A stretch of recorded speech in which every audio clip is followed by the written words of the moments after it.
Hello, my name is Bridget Piggue, and I serve as the Director of Spiritual Health at Emory University Hospital, Midtown.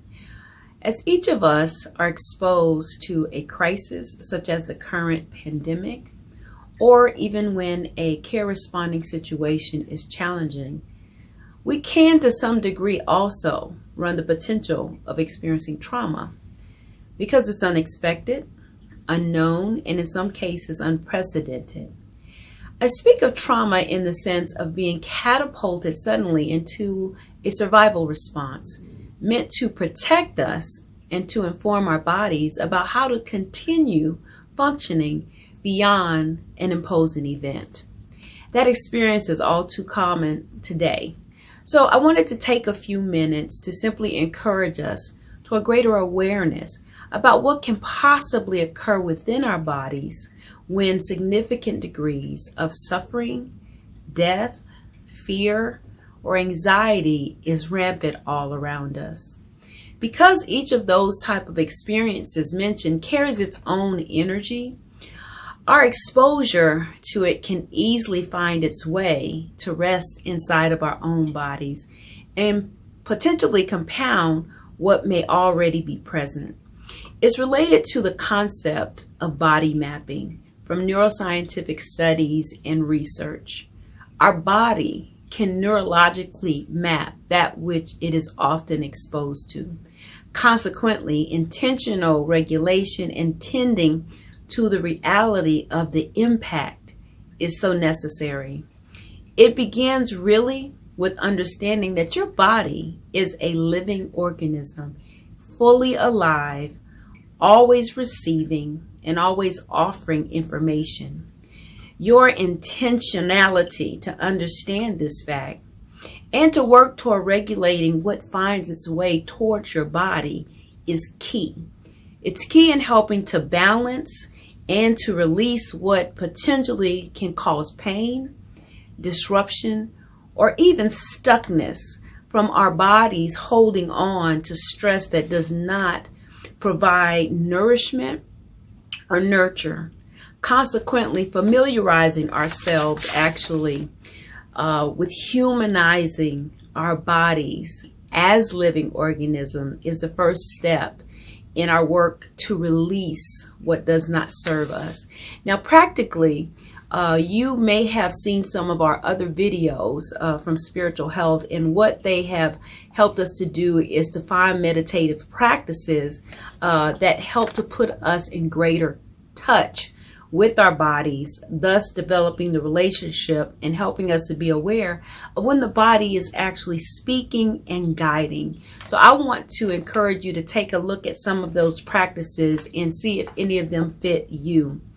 In addition, I've come to understand that making sure the relationship that we have with our bodies is significant enough that we actually respect it and actually take seriously the messages and the wisdom that is trying to guide and lead us about what to tend to is a really, really important step. Then actually develop a practice to engage what the body really needs and how to release what is there.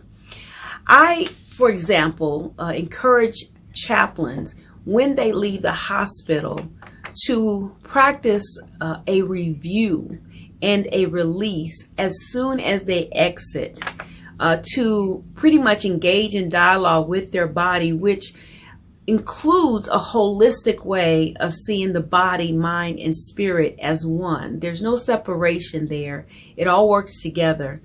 And the goal is to honestly examine what has been difficult throughout the day, what has been painful, and what has been challenging, and to release it through a type of meditative practice, energy release, spoken dialogue, or a personal practice that they have already found helpful. Equally, I ask them to review and examine what has been nurturing, what has been uplifting and nourishing that they can carefully embrace and hold on to in order to take with them. It is similar to the nurturing moment step that we practice in CBCT at Emory. There have been and will at times, of course, be experiences where you're unable to easily release in the moment, and consequently seeking more help from others may be necessary. But it really shouldn't be delayed too long, because your body will still store the messages and events, and at unexpected times may surface and cause disruption in various ways.